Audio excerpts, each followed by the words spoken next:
All right, good afternoon. It is 1 o'clock. I had a nice walk during lunch and bailiffs were out harassing people and on their walk, and I stopped and talked to Chief. I got pulled over by the Centerville Police Department and talked to Chief Thayer for a while, which sort of sidetracked my walk, but we are ready. We have two probation violation hearings set for one. One of the defendants probably is not going to be here, and the other one we hope will be a settlement.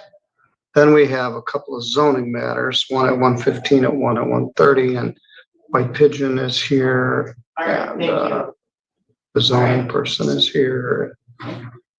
All right, so let's get started. Again, good afternoon. It is a beautiful day here in Michigan. We'll take it. Lots of people out at lunch, lots of pollen. Make you sneeze. Trees are filling out. I'd ask you if you'd call the hall for Damian Angel Ibarra. Damian Ibarra.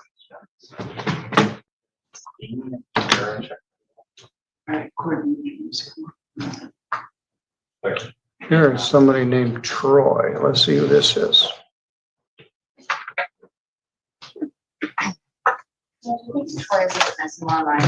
Okay. Good afternoon. We'll be with you shortly. We've got a couple of zoning matters before we get, probation matters before we get to the zoning cases, but you're in the right place. First matter we're going to address is People versus Courtney Renee Meyer. File number is 232034FY. Ms. Meyer is here with her lawyer, Lori Hines. Also present is Matt Huff from the probation department. Ms. Meyer was charged with larceny of building for taking just under $4,000 worth of gift cards she found as an employee at Walmart. She ended up losing her job at Walmart. She pled to a misdemeanor charge of larceny over 200 but less than 1,000. Including in that was restitution of $3,900. Mr. Huff is her probation agent, and her lawyer is Lori Hines. Are you Courtney Renee Meyer? I am. All right. Mr. Huff filed a probation violation alleging that you violated your probation by getting convicted of a new charge in Elkhart County, Indiana, criminal child neglect, I think it was called. So the allegation that you violated your probation by getting convicted of a crime while you were on probation. And we arranged you and had a hearing, and I recommended you plead not guilty. We set the matter for a hearing today with your original attorney, Ms. Hines, who understands all the aspects of this case. Ms. Hines, what does your client wish to do? She is going to plead guilty, Your Honor, to failing to violate the criminal law. All right, Ms. Meyer, let's talk about that. I told you this at your arraignment, but let me repeat it. You have a right to have a hearing regarding your probation violation. You don't get a jury trial at a probation violation, and you don't get proof beyond a reasonable doubt.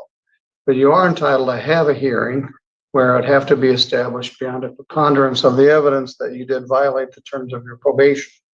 Frankly, this isn't going to be very hard to prove. They'll just show evidence that you pled guilty to a criminal charge in another state. And we had your attorney here available to assist you.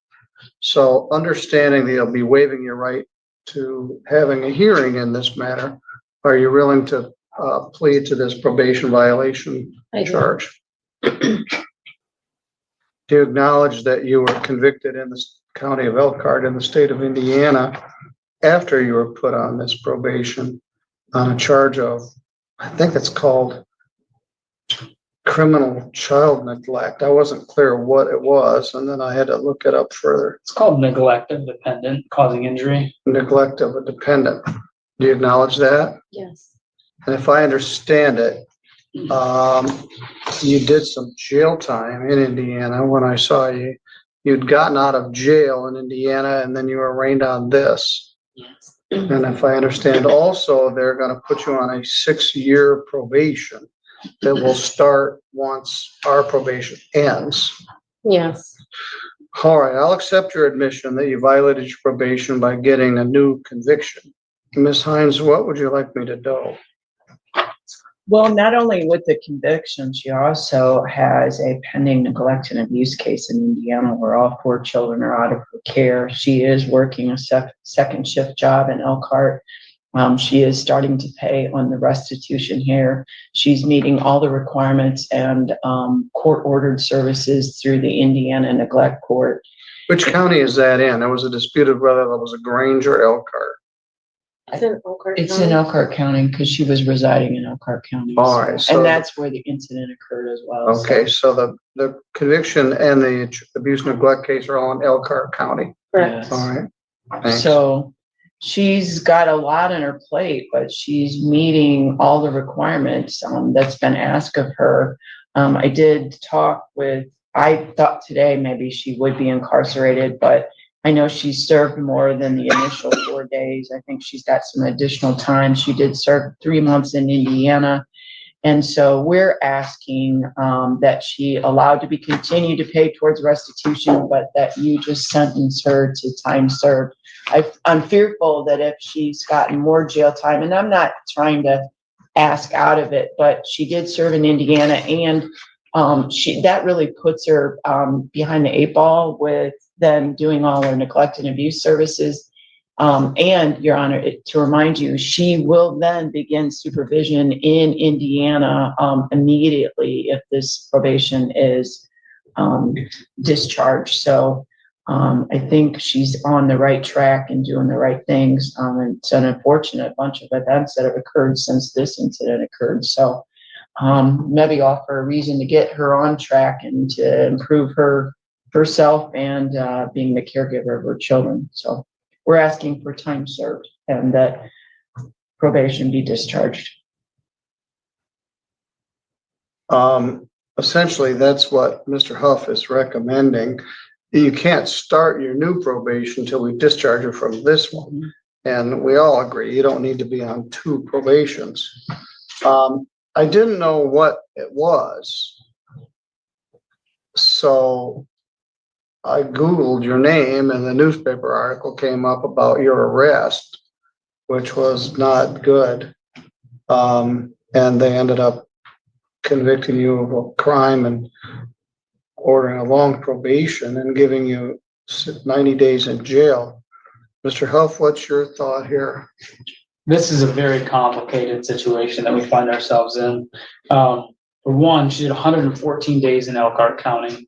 When she was charged with that, she was taken into custody, wasn't able to post bond until the resolution of that case was met. So she did that. Obviously, our court doesn't have to necessarily give time served for something that's done on a separate issue in a separate state. But I was thinking about just what is the purpose of a probation and what would be the purpose of imposing further jail sanction. You know, we had initially you instructed this probation so that she served a substantial amount of jail on weekends, and we essentially never got to really get that going. Some of it not to her fault, some of it just kind of a more or less common story of not enough funds to get going, because it does cost money to go to jail. That being said, if our goal is to get restitution back for the victim in the case, and that's typically, in my perspective, what's going on in these probations for larceny, where there's such a substantial restitution, in this case, $3,900. If we stick her in jail for 30 days, we'll say whatever you wanted her to serve up front. If she goes to jail, she's going to lose her job. And like Ms. Hines had pointed out, she can't comply with the DHS stuff. She can't comply with the order of probation. She's got to find a new job. She's got to try to land on her feet. And what are the odds she's going to be in a situation where we're not going to see her back again? Because she told me she is inclined to stay a resident of St. Joseph County, Michigan. So Where do you live now? I live in Three Rivers. What street? Oh, Harder Road. Oh, okay, there, you're back at Harder Road, all right. Yes.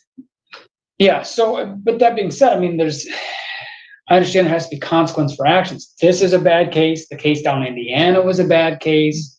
I suppose mitigating factor for me personally is getting to talk to Courtney. Courtney's an open book about all of this stuff. I'm sure, with advice of counsel, if you had any questions about what's going on in her life right now, and she was able to talk to her, I bet she would just tell you flat out what's going on.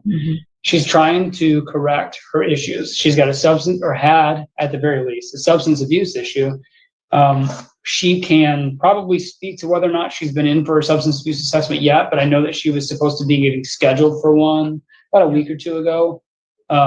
She's trying to do everything that she possibly can. And while I think she would accept any sort of repercussions if the court chose to find some sort of jail sanction right now, I think she would accept that knowing it's her fault. But at the same time, I want to see her move forward in life. I mean, maybe that's the probation officer in me speaking to the fact that I want to see people turn their lives around. And I think she's starting to do that. So that's why my recommendation was for time served. I realize the court doesn't have to accept that and that there are aggravating circumstances and that you'd be justified to go the opposite direction. But I've been in talks with, her probation officer down in Elkhart. Everything that she's telling me is checking out. She's starting to walk the walk instead of talking the talk. She's made a couple of payments since our last court date.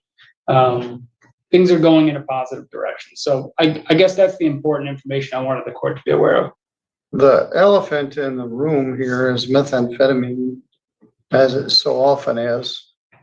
We had 3 cases this morning that all involve substance abuse disorders and 3 failed probations that people didn't show up on. They weren't all necessarily methamphetamine conviction charges, but they all related to either alcohol and 2 were methamphetamine. This happened in October of 23. You didn't get arrested until January of 24. And then you entered your plea in March of 24. And I don't know what your status was at that time. Someone bought $3,900 worth of gift cards at a self-scan and left them sitting there. You were an employee at Walmart and you took them and left. Took $3,900. I believe Walmart reimbursed the original complainant. That is correct. So the person who's owed the restitution is Walmart, not the lady that bought the gift cards. So if there's a little bright light here, you spent every penny of it. By the time I saw you, every cent of the $3,900 had been spent. Are you Mr. Ibarra? Yes, sir. All right. Thank you. Mr. Bush, may you touch base with your client.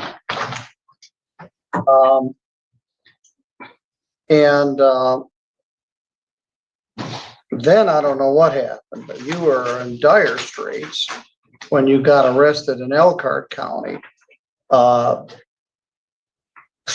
methamphetamine. So I don't know how much methamphetamine was involved in October of 23 when you stole these, but it certainly was involved in your crash and burn in Elkhart, Indiana, to your detriment and the detriment of your children. What would you like me to know, Ms. Meyer?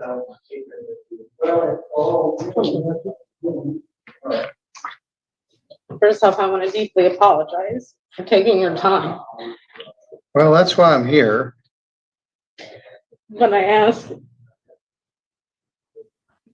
for a chance, I'm trying to do everything I can to make things better and get out of this.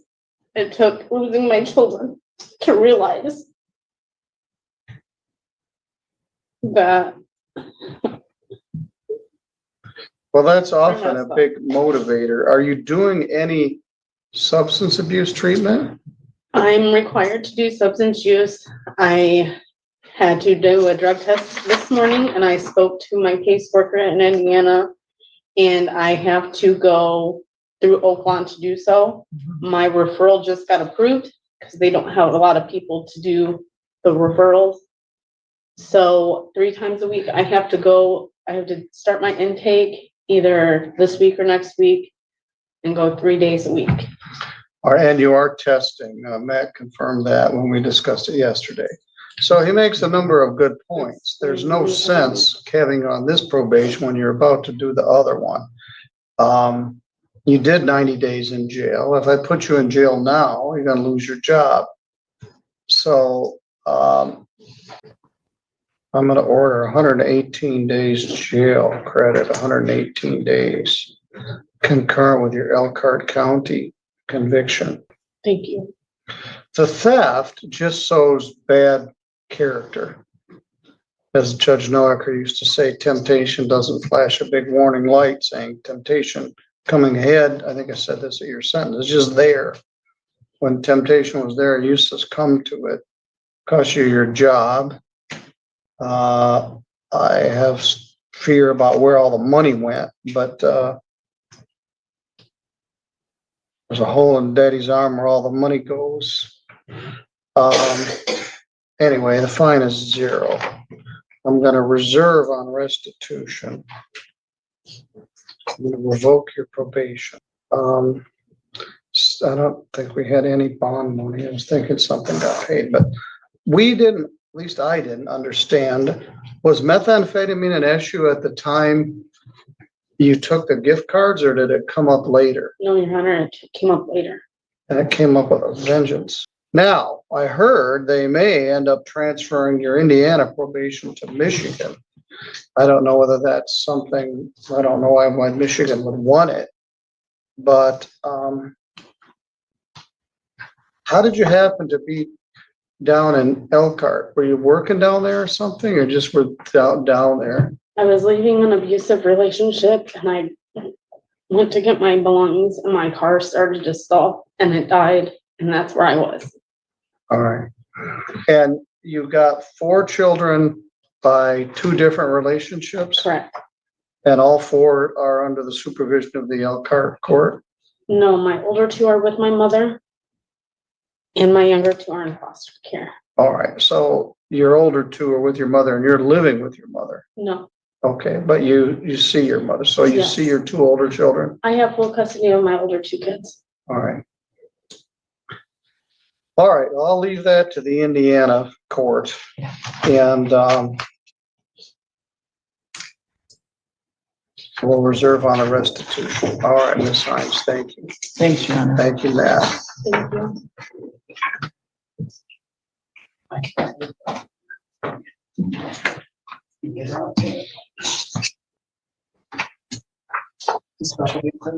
I don't know, it is, someone gave it to me.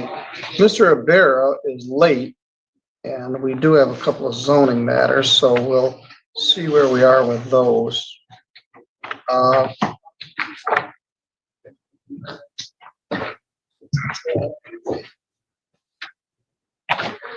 Rebecca Nickerson is set for 115, and where are we on that one? Are we ready to go? Yes, right. All right, let's check in with Ms. Nickerson and see how we're doing. This isn't anything acute, but I tend to set my zoning cases. We'll stop and restart the record. Yeah. Just sort of keep tabs of them. This is file number 242246ON. It's an ordinance case from the village of White Pigeon. Rebecca Lynn Nickerson, and now it's Priest Nickerson? No. Just Nickerson. All right, she's here. She's been working on this property on Hodgson Street. Also present is Aaron Geschwint on behalf of the Geschwint, Sieber and Thal law firm. And Mr. Douglas Kuhlman is here, who's the zoning administrator. We had our last hearing in January, and the defendant had consented to a consent order. She had made quite a bit of progress. We took testimony, admitted some pictures, and continued the matter until today. Quite a lot of notes. And, but one of the problems with making improvements is it costs money. And so I continued it to May 7th at 1:15. Ms. Nickerson, would you raise your right hand? And Mr. Coleman, would you as well? You swear or affirm any testimony you're about to give in this matter will be true to the best of your knowledge and belief? I do. I do. Ms. Geschwint, how are we doing here? Well, it's my understanding that Mr. Coleman did visit the property. If no, Let me just. yeah, I'm gonna let him come in. All right, we'll defer to Mr. Coleman. Mr. Coleman, how are we doing? Your Honor, I have talked a couple times with Ms. Nickerson. Hopefully, as we recall, she lost her husband not too long ago. Yes. I think she's trying to get back on course with that. She was also behind in her property taxes to the point that the county was about ready to foreclose on her property. She has paid all those taxes. She did call me Monday and requested I come down and do a status review for court today. Unfortunately, I declined to do that. For that reason right there. Ms. Nickerson has indicated to me that she's about 50% complete in her cleanup. However, as you just heard, she sounded quite sickly on the phone with me, and I have a surgery scheduled within the next 30 days, and so I did not want to be exposed. I don't know whether she thought it might be allergies. I don't know whether it's that, or whether it's mold in the house or whatever, and I did not want to expose myself so that I had to cancel an upcoming surgery that's already on the books. So, All right, well, Ms. Nickerson, how are you doing? Day to day? Have you it's encouraging that you ask him to come look and see your progress. What kind of progress has she made? Have you made? I've made, half. I've still got like a lot of little things, like I need to get the breaker box cover Well- and I need to get the rest of the stuff out of the house, and it was way more than I realized. Well, one of the issues is doing this during the winter time. We have this problem every year from about November to March. It's very hard to get people to do much because the weather in Michigan is not conducive to that. So I would propose, Ms. Geschwint, we set this out a bit, maybe toward the end of summer, and see how she's able to do it. But that she's been cooperative, she's been doing the best she can. Some improvements have been made. How about all the stuff that was outside? Is it still outside? That it changes every day because I'll take a box out, sort through it, and donate it, keep junk, and so that changes as the day goes every day. Well, obviously, that's the most unsightly part. I know. There's also the swimming pool. So people in the village are gonna be saying, what are you guys doing about Have this? a pool. All right, maybe that was, I get my cases mixed up.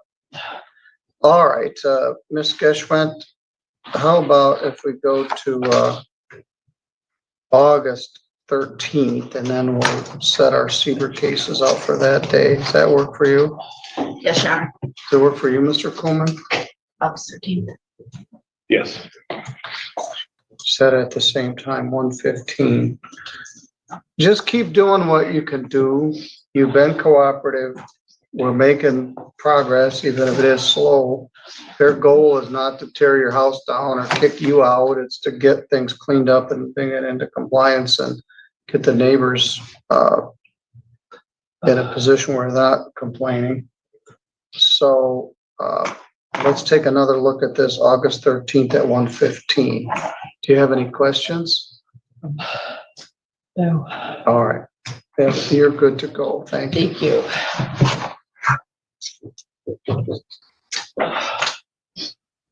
Laura, let's clean that table.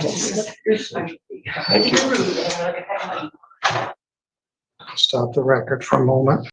She is just a bit overwhelmed by everything.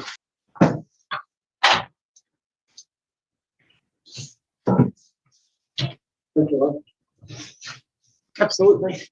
Don't need you getting sick after.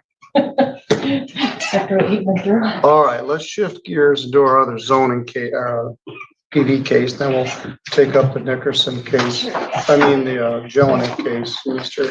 Jelinek is here.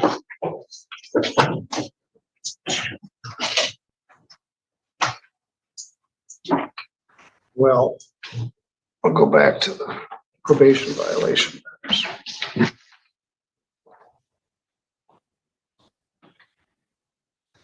This is file number 201188. Are you Damian Angel Ibarra? Yes, sir. Mr. Ibarra, you were charged way back in 2020 with operating while intoxicated, carrying concealed weapon and having a firearm under the influence. You pled to operating while intoxicated. Mr. Bush was your attorney way back when. He's here with you today. Daniel Frazine was your probation officer. The probation violation litiges that you failed to pay fines and costs, failed to abstain from the use of drugs or alcohol, failed to test, failed to participate in treatment. Essentially, shortly after you were placed on probation, you just kind of fell off the map. You were put on probation on August 20th. No, it wasn't as bad. It was the other. It wasn't as bad as the other one. And you were going to make some payments, and we are going to do some testing.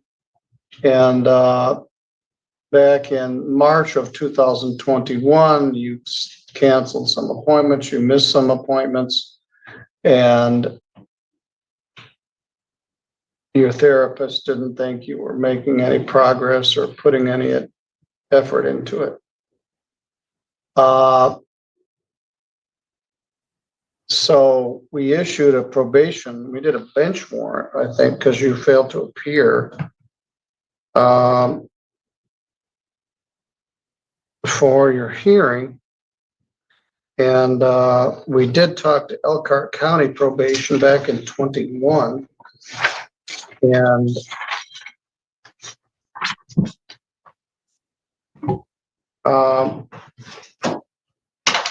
you came in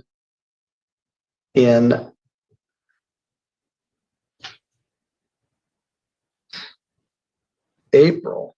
I don't know if you got it. I think you walked in. Yes, sir. And Judge Pattison saw you because I was gone and took a not guilty plea and set the matter for hearing today. At the time, Daniel wrote this report,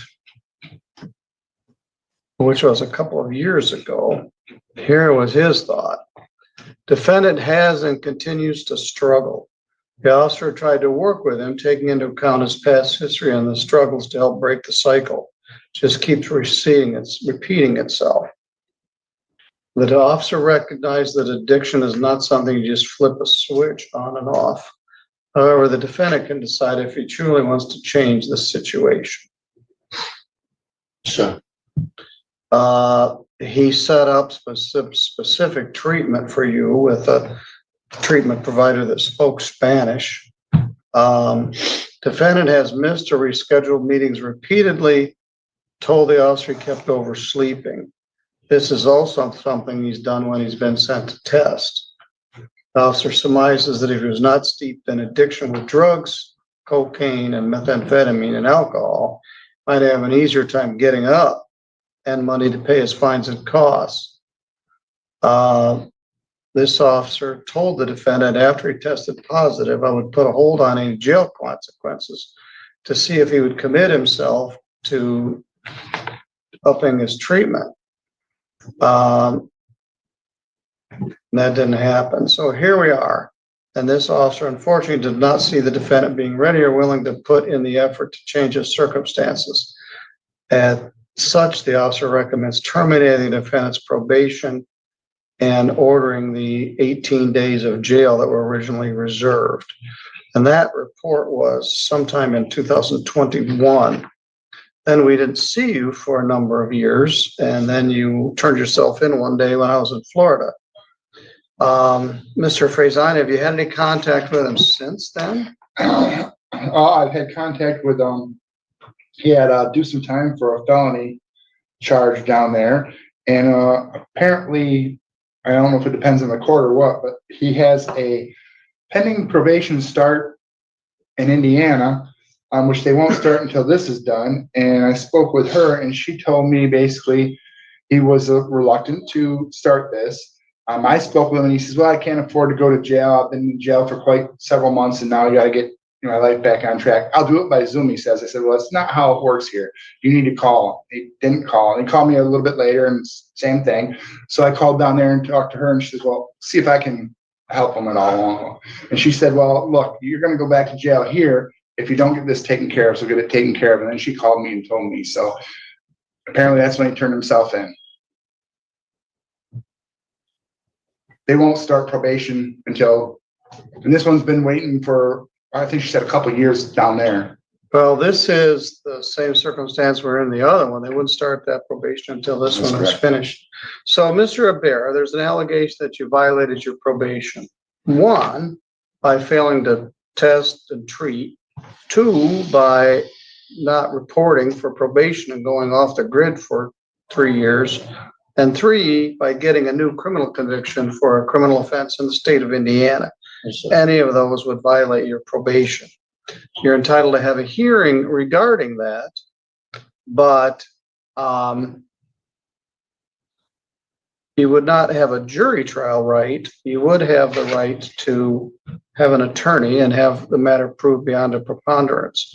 With discussion with your lawyer, are you willing to acknowledge that you violated your probation by failing to report and getting a new conviction? Yes, sir. What was your new conviction? Domestic battery. And then I had count of possession of a firearm by a previous felon. And that's when I ended up doing time for it. And didn't come out until March 6th of this year. Did you do prison time or jail I time? did DOC time, yes, sir. All right. And how long was that? 2.5 years, sir. What county was that from? St. Joseph, in the South Bend. And they, for the original charge, they sentenced me to 4 years, 2 years deferred, 2 years in DOC, and 2 years for probation. So of course they were counting the time that I was in county, and I only had to do 15 months in prison. But I also had a probation out of Elkhart County that also issued out a warrant. They went out and saw me in prison, and then they just filed a petition for me to just do the time while I was in prison because the probation didn't want me to go back. So that was another year added towards my sentence, and that's why I ended up doing 2.5 Well, years. what were you on probation in Elkhart County? Down there was another domestic. And me and my wife, we were just having a real bad time, and I just believed that the time that I did behind bars was a blessing to me, and it sobered me up and it got me to realize my obligations and responsibilities that I have out here in the world. And to me, it was something that I had to be very grateful of my wife and her family, because to be honest, I don't have no family out here. The only family I got is the ones that I created and I got committed with, which is my wife and my in-laws. So Well, you don't have residency issues. No, sir. You're a citizen, correct? I am a U.S. citizen, but I have all my family members, my immediate family, down in Texas. That's where I'm from originally. I've been up here for 8 years now. Created a family, got married. I made some mistakes where I turned to substance abuse, where I believe was the biggest mistake of my life. But also, I ended up going through the dark, and throughout the mist, I ended up realizing that I needed God in my life, and I became a Christian, and I got baptized while in prison. I ended up getting a couple certificates of AA, anger management, NA meetings also, and then parenting while incarcerated. And on top of that, I also got my GED on all that. So I honestly realized the big turnaround in my life after post our incarceration. And that's why it wasn't real hard for me to actually do this action by me taking care of this, because I honestly want to get back on track. I've been out 2 months now, and I've been applying over many companies to find a job. Turn me down from my background and my record. Well, Does that discourage me? Yes, it does. But do I stop? No, I don't. Because at the end of the day, I got little ones that are looking up to me and make sure that I. how many kids you have? Yes, sir. How many kids you have? I got 4 kids. I got 2 stepdaughters and two biological children with my wife, and I also have a child born out of wedlock, which I pay child support also. And at the time, that was one of the main reasons of why I was going through what I was going. But I ended up just deciding the wrong way, rather than just bringing up the issue to my wife of the betrayal that I've caused.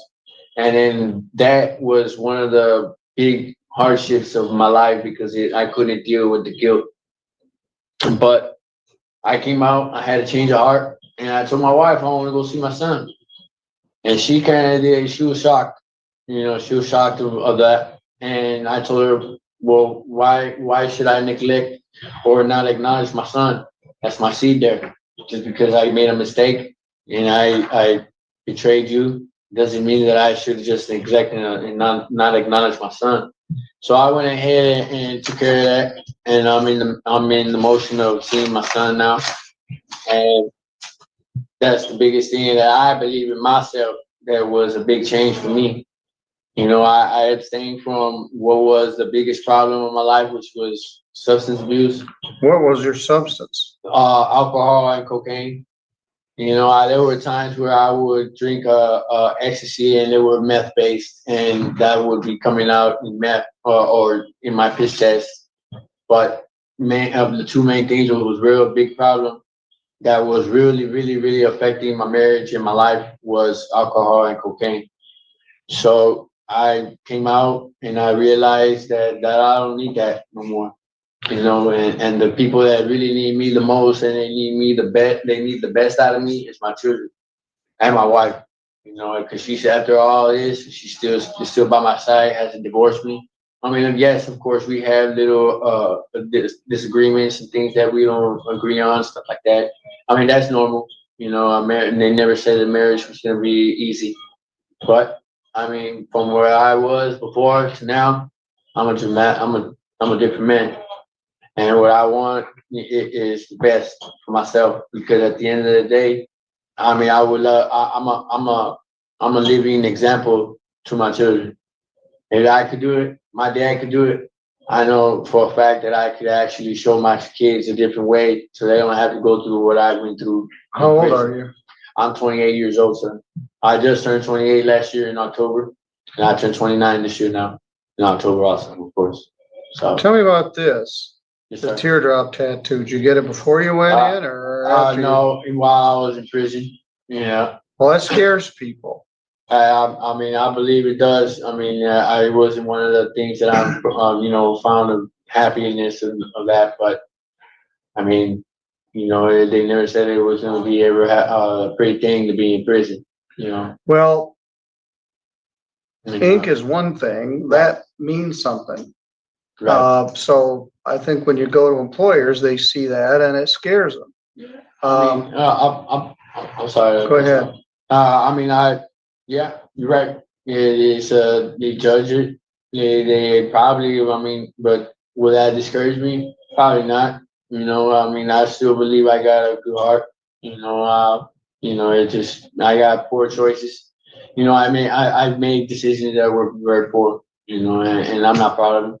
I just keep on going, and then I remain optimistic, and I hope the best for myself, because it's not just myself here, in this world. I got, a legacy that I want to build. That way they can know that even though I wasn't, the best dad, but I ended up turning out to be the good one to them, and turning my life around. I don't engage in any activity that's unlawful, or do I hang around with people that are gang related or anything like that? But I mean, I did hang around with a group in prison that, for protection, which was, I believe that would be the right thing because I didn't know anybody out here. I was just by myself, so it was more racially related.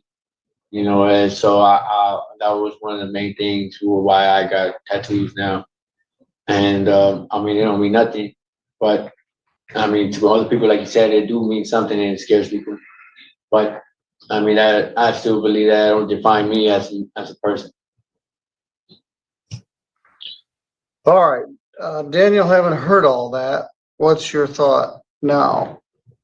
Well, he had 18 reserve days. Honestly, the 18 days probably ain't gonna change anything.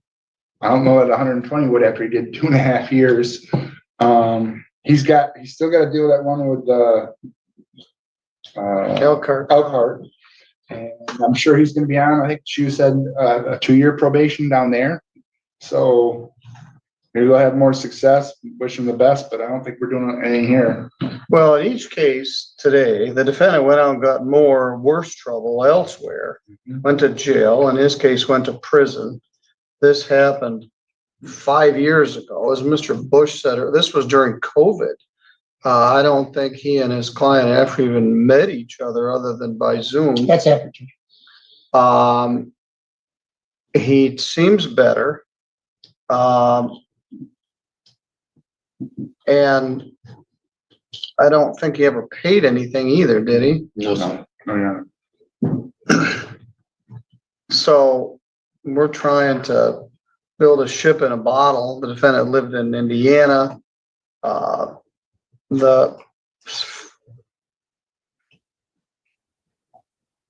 He had a bunch of history, including a lot of assaultive stuff. He was only 23 at the time of this. He had a job. He was a .10.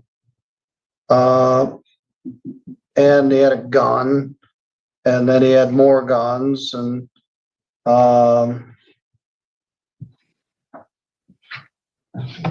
the days were mostly because of his criminal record, not so much as his bad driving or a high test.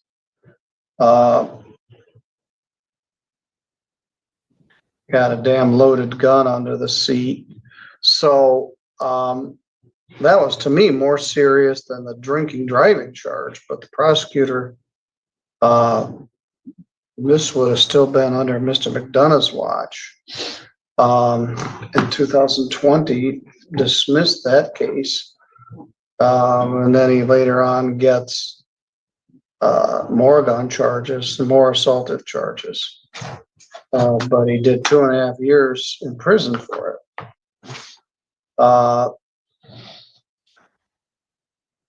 So, yeah. He likes guns. Felony assault with a deadly weapon in 2011 as a juvenile. Assault causing bodily injury as a juvenile. Carrying a weapon in Texas. Then this weapon charge, then another weapon charge. I don't like people driving around with loaded pistols on their car. Just this month, we had one guy mad at another guy because he was dating his girlfriend. So he blasted a few rounds into the side of his car, hitting him, I think. Another guy got mad at some people at a bar on Saturday night and blasted off a few rounds, hit a couple of bystanders. Both of those cases are coming up for preliminary examination in the next week or so. So we have this phenomenon of people that are carrying guns around and they use them indiscriminately, but you didn't get convicted of a gun charge here.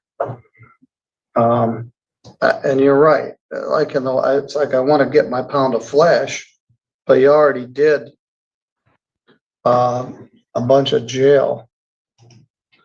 Plus you made a bunch of other bad choices, but you're trying to do what you can for your kids. And I don't know if you're just blowing smoke, but you're saying all the right things. I mean, to be honest, I mean, I got my wife and my son in the truck. I mean, if that would be any help from them, you know, I'm blowing smoke. It would be the last thing I want, you know, because them being right behind me and right next to me in situations like this would be me blowing smoke. Do you have a That too. valid driver's license? My wife does. My wife does. She drove here. So after a 10-hour shift working, that's why I came a little late because she woke up a little later. And but she knew that I had to come and take care of this. So that's why she still ended up getting out of bed, coming over. My son knew about it, you know, about the issue, and then he always thinks by me leaving that I won't come back. You know, my son, when I was in prison, he would tell me over the phone, "Hey, Dad, where are you? Oh, why are you taking so long? And then I miss you. You need, why? Like you need. In other words, I need to hurry up and come home. My son really needed me there, and I was getting telling him that I needed to come to court, and he wouldn't stay inside the house. So he came with us, and in the hopes of, you know, everything turns out all right, that I don't go to jail, and then I believe that that would disappoint him. I mean, of course, he was a little disappointed when I turned myself in, but I told him of the reason why, and, you know, what was behind that, and he understood it, you know. So Well, when you turned yourself in here, the Judge Pattison didn't put you in jail. He simply set this for hearing. Is that correct? yes, sir. You know, I just spent the night there and went in the morning, and they PR bound me, and then they, of course, they set me up a hearing for today. More 1 day, credit 1 day. I'm not gonna walk away from these fines. I'm gonna remove some of them. I'll take out the 300. There's $125 of state costs. Restitution to the police department of $200.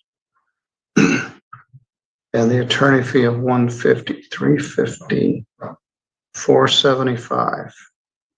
I'm gonna give you until August 15th.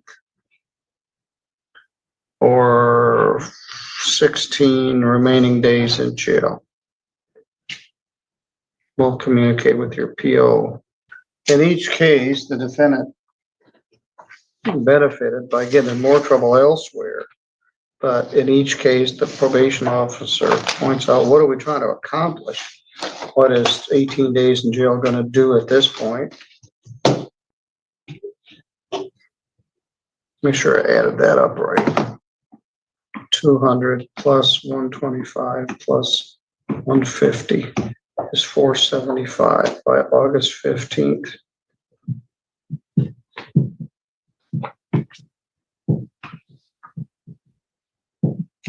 All right, your probation is revoked. Thank you, Judge. All right, you need to touch base with him or anything, get his current contact information, Daniel.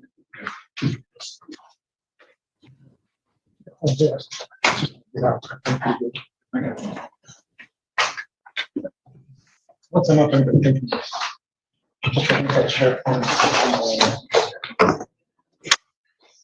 Not quite yet. A teardrop tattoo used to represent that you had killed somebody.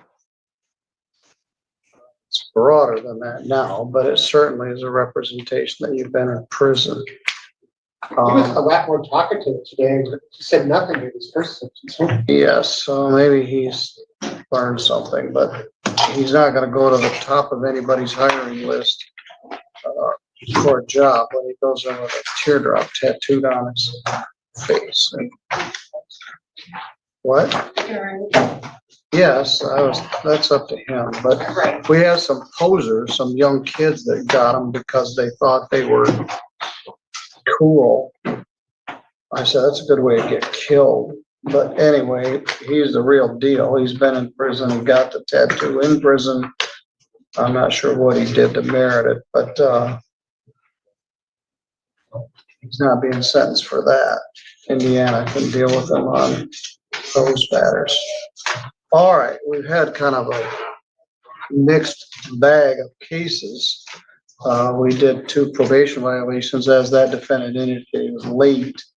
So we ended up late.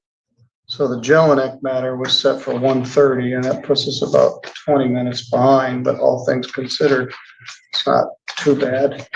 Mr. Jelinek, can you hear me? Or whoever's here?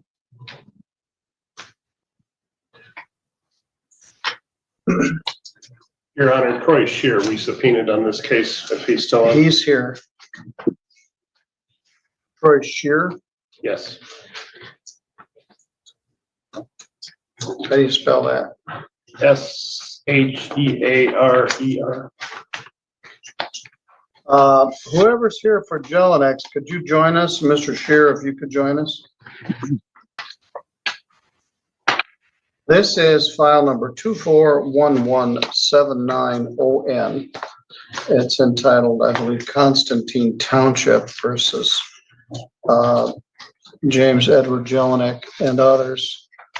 Mr. Douglas Kuhlman is here as the zoning enforcement officer for that jurisdiction. Also, Attorney Aaron Geschwint is here on behalf of the township. And Mr. Troy Shearer is here as a witness. We got multiple phone calls from the Jelineks indicating it was going to be difficult for them to be here today. They were taking a trip or something. And I was reluctant because I'd already scheduled this for this date. The law firm and Mr. Kuhlman was scheduled to be here this date. And I just said, you can come by Zoom.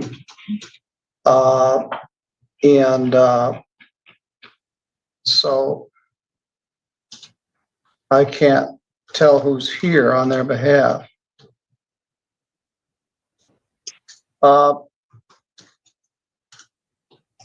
It says James Jelinek. Who is there?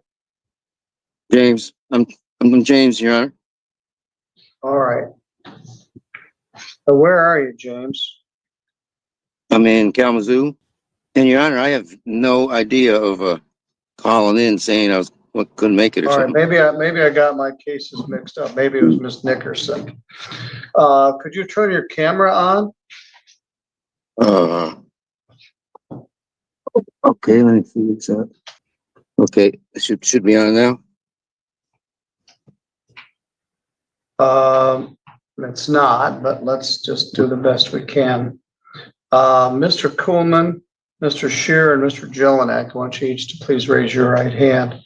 You all swear or affirm any testimony you're about to give in this matter will be true to the best of your knowledge and belief. I do. I do. All right, Mr. Shear, you agree? Yes. All right.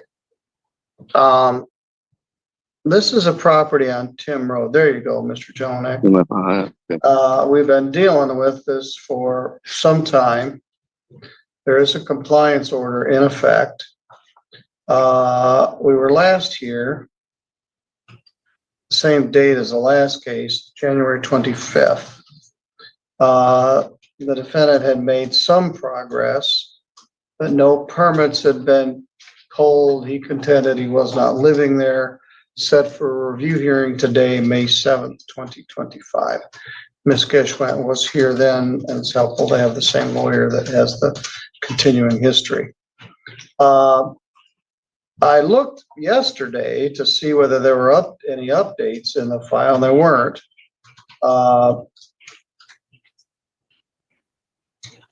So some appeared this morning. File I do February. have a paper copy for you if you'd like, for Your Honor. Yeah, that'd be helpful. Mr. Kuhlman went out and did a new inspection on May 5th. Is that correct? Yes, Your Honor. And before I turn it over here, pending the status hearing, an anonymous call is worth the paper it's not written in, but my office has received approximately 6 anonymous telephone calls advising Mr. Jelinek was back living at the property and using a generator. advised he was staying at the township, came out, he was gonna tell them he was just cleaning it up. So, did you actually do another administrative search warrant? Yes, Your Honor, I did. All right, so you got an administrative search warrant on May 2nd and you went back out on May 5th. That is correct, Your Honor. All right. And is this the report of your execution of that search warrant and the results? Yes, it is, Your Honor. Ms. Kishman, are you gonna move to admit that as exhibit number 1 for this hearing? Yes, Your Honor. Mr. Coolman, is that a copy of your report and a fair and accurate photograph of the pictures? Yes, it is, Your Honor. We'll receive this as exhibit number 1 for this hearing, which is 5/7/25 JC. All right, Mr. Coolman, what did you find upon your inspection of this property on May 5th? Your Honor, unlike most inspections, I did this inspection at 10 o'clock at night because the anonymous call said that he was staying there as you indicated and that he was just going to say that you gave him permission to be there during the day.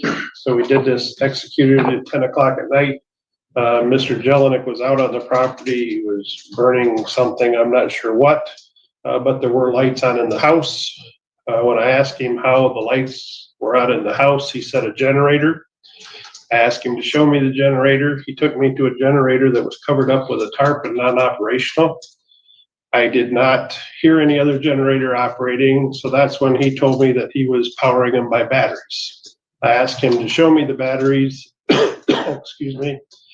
We kind of meandered through the property going nowhere. I finally said, I need to see where you're getting power into your house. I would direct you to pages 20 and 21 of my report. He actually took me to where the meter base of the house is. And he actually said a friend of his, he wouldn't tell me who, but a friend of his actually untaped the wire ends of the power line coming to the house and added a cable to that, which then on page 21 reflects where this cable is, or 20 is, page 20 is showing the cable coming down to the ground, and there's just a ready box outlet there that he had 2 extension cords plugged into, and he was running those extension cords back into the house and to the accessory building. He had, again, won't tell me who, but did admit that he understood that he was actually stealing power from the power company. As a result of that, we did call American Electric Power. They did come out and terminate the power up to the top of the pole so that that can't happen again. Once I went into the house, there was a female subject inside the house by the name of Crystal Meadows.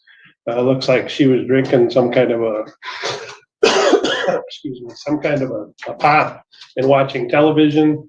There was a tower light with 2 lights turned on there. There was an electric space heater in the room. I'm going to estimate the temperature in that room was probably 75 degrees because the heater was working quite well. I did notice another one of the gas-fired wall furnaces that is attached to the shake shingle wall that still had a pilot light running, so it was fully operational. I went into the kitchen. There's pictures in there indicating the kitchen area. On page 24 of my staff report, there's a fresh piece of meat laying on the island of the counter. Looks like they're getting ready to prep for a meal. Page 25 of my staff report shows the refrigerator completely full of food. And on page 26 of the report shows the picture of the freezer with a bag of ice in it and looks like some ice cream and some other items in there. Mr. Jelinek did admit to me, it started out that he said he'd only been living there for the last week. However, the last communication that I heard him talking with the sheriff's department said he'd been there approximately at 1.5 weeks to 2 weeks. There is some debris laying out in the ground. Mr. Jelinek has telling me that he is preparing for a garage sale and has been having garage sales. I can only take him for his word at that, but right now I don't have a whole lot of respect for his word. There are 2 vehicles. One's on page 30 of the staff report. The hood's up on it. It's got a tow strap on it. I believe he said he was having to put a new transmission in that one. The other vehicle that we've seen all along through this inspection on page 31 is that white panel truck that's been on the property. That now is jacked up in the front of it, and he indicated to me that he was making repairs on that as well. I did receive some communication that Mr. Jelinek was in the process of selling his property. So I did pull it up on the web and found out that in fact he does have the property for sale. It is actually pending a sale. So I reached out to the realtor, which is Mr. Shear, and asked him if he was aware that there was currently a court action going on with this property, and we were due in court this week. And he knew absolutely nothing about this being in any court action. So I did, on page 32 of the report is The listing. a copy of the listing. And then if you go way back to page 64, is actually the disclosure agreement that Mr. Jelinek signed, that clearly indicates that there is no action pending of litigation. There is no violations of any building codes or anything like that. There's items 2, 3, and 11 on the disclosure agreement are clearly a blatant lie in his responses. I don't know what to do here, Your Honor. I'm frustrated with him. He can't tell me the truth. He's defying your orders. He's defying the township. I don't know where to go from here, Your Honor. Mr. Shear, have you heard the testimony here? Yes. I And just heard have it. you been retained to sell this property? Yes. And there's a buyer Actually have ready it to pending right now. purchase it? Yep. Did they inspect it? They want it for the land. How much acreage is there? The I acreage, believe it's just a little over 2, Your Honor, if I recall. 2.6, Your Honor. Well, that might solve it. I can't imagine. Are they a remote buyer from somewhere else? nope, they're local.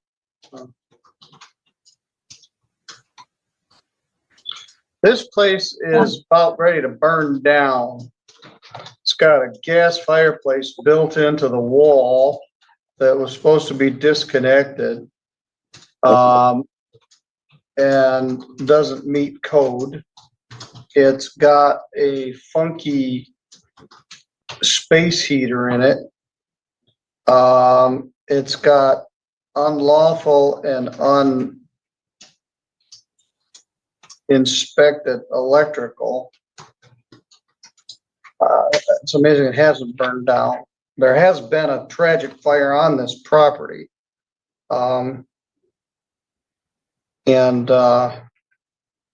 Have you inspected the property? No, I have not. How imminent is the closure of that sale? Can you repeat that? How imminent is the sale of the property? The net sale? Let me look at Yes. the contract right now.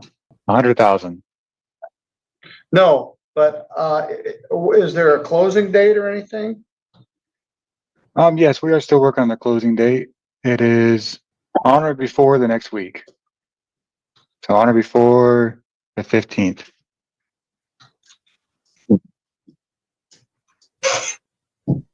Well, they're buying into a whole bunch of problems. Yes, and is there I'd any be one thing if they just came in and raised this and then scraped the ground clean and started fresh. But if they're gonna try to reside in this house, It has all kinds of work that needs to be done with it to get an occupancy permit. Your Honor, I'm not sure where this is gonna go, but the power company did indicate to the sheriff's department they wanted to press criminal charges for the theft of the power as well, so. I'm not Well, sure I if was we're gonna- see a new case or not. Get into that also.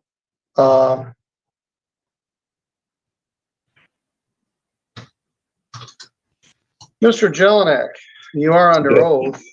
You have the Fifth Amendment right not to incriminate yourself. This is a civil zoning proceeding, but there is indication there's an investigation of a criminal complaint regarding regarding the way the power is hooked up. Also, it appears that you're in great contempt of most of my orders, which could result in a contempt finding, which could put you in jail for up to 90 days. I think I might enjoy that. So bearing in mind that anything you said could be used against you, and you don't have to say anything if you don't wish to. Is there anything you want to tell me? Well, I'm responsible for electric. I didn't authorize it. It was done. And, yeah, still haven't gotten the permit. I mailed that, excuse me. I mailed that electrical permit off, beginning of January. I've never received it. As far as them heaters on the wall, they mount on any wall surface. The body of it doesn't even get warm. I have been staying out there since the first weekend of May, because I was trying to, I've taken down 9 outbuildings, got rid of 2 cars. There's a boat that was supposed to get picked up yesterday. Hopefully they'll get it today. But the house, just the electric problem. There's no other problems, and the inside's getting done too. A new fuse panels going on the inside.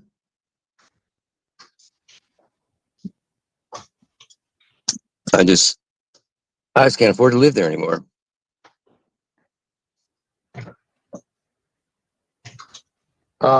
Ms. Geschwint, what is the township seeking here? Thank you, Your Honor. At this point, the township, Mr. Coleman has been lied to, Mr. Shearer has been lied to, this court has been lied to. I think that's all very clear. I think that this shows a blatant disregard for this court's orders. Back in 21, he was still ordered to not reside in the house, and that's when 2 children tragically died in a fire on this property as a direct defiance of this court's order. I would ask that this court order that Mr. Jelinek, within 30 days, pull a demolition permit, have the dwelling demolished. Prior to that, allow the township to enter onto the property and board up the structure and completely seal it off so that no person or domestic animal may exist in that dangerous building. I would further ask that Mr. Coleman be able to access the property to continue to ensure that nobody is residing, sleeping in, cooking in, or dwelling in this structure.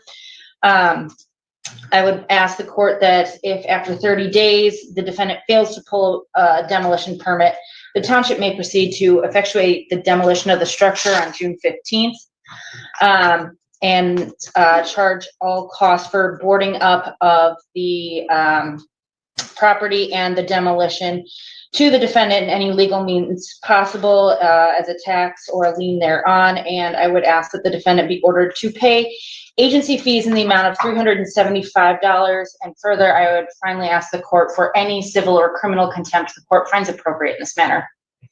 Thanks. Well, apparently there's somebody willing to purchase this, which might solve part of our problems. The township might not have to go to the expense of destroying the property if a purchaser buys it and either makes it code compliant or tears it down. But there is the contempt issue. And so Mr. Shearer indicates there's a buyer. They might feel differently after they watch this hearing, who apparently has inspected the property. He has inspected the property. And the defendant has been defiant throughout, and two children died, and nobody ever got charged with anything. I don't do the charging. And then he's continued to defy this court's order. So I'm gonna continue this to allow the potential sale of this property. Your Honor, Yes? I don't know if when I talked with Mr. Shear yesterday, he had indicated that he knew nothing about all these problems and that he was gonna terminate this contract. So I don't know whether that's still the case or whether. All right, today Mr. he's- Shearer, is your property purchaser still interested in buying this? I'm gonna talk to him after this court case and then, give him all the information that I have, that I've learned from here, then go from there. The search warrant and accompanying photographs have been admitted as an exhibit and makes them a matter of public information. So you can share a copy of that report with Mr. Shearer, and then his buyer can decide what they want to do, if they just want it for the property. But I'm going to do a criminal contempt hearing where we're going to see whether you're in criminal contempt, in which case I'm going to seriously consider a jail sentence. Because of that, I may have an obligation to appoint counsel on your behalf. I believe I'm entitled to order up to 90 days of jail for criminal contempt in this proceeding, but I can't make a summary finding of it. I have to have a hearing regarding that, and you have to have the right to counsel because there's a possibility of a jail sentence. Wednesday, June 11th at 1:30. Does that work for you guys? Yes, sir. You're gonna have surgery or No, you'll be my there? surgery is scheduled for June the 9th. You can give me a week beyond that, that would be great.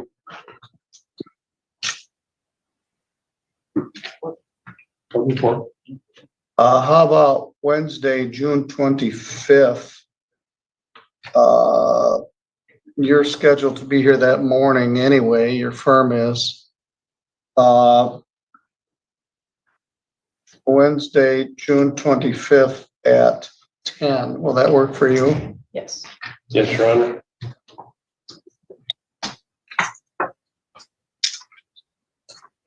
Your Honor, can I make one more request that Just a if minute. somebody does purchase this property, we do need an affidavit. They will take it subject to the demo orders or whatever current orders the court has.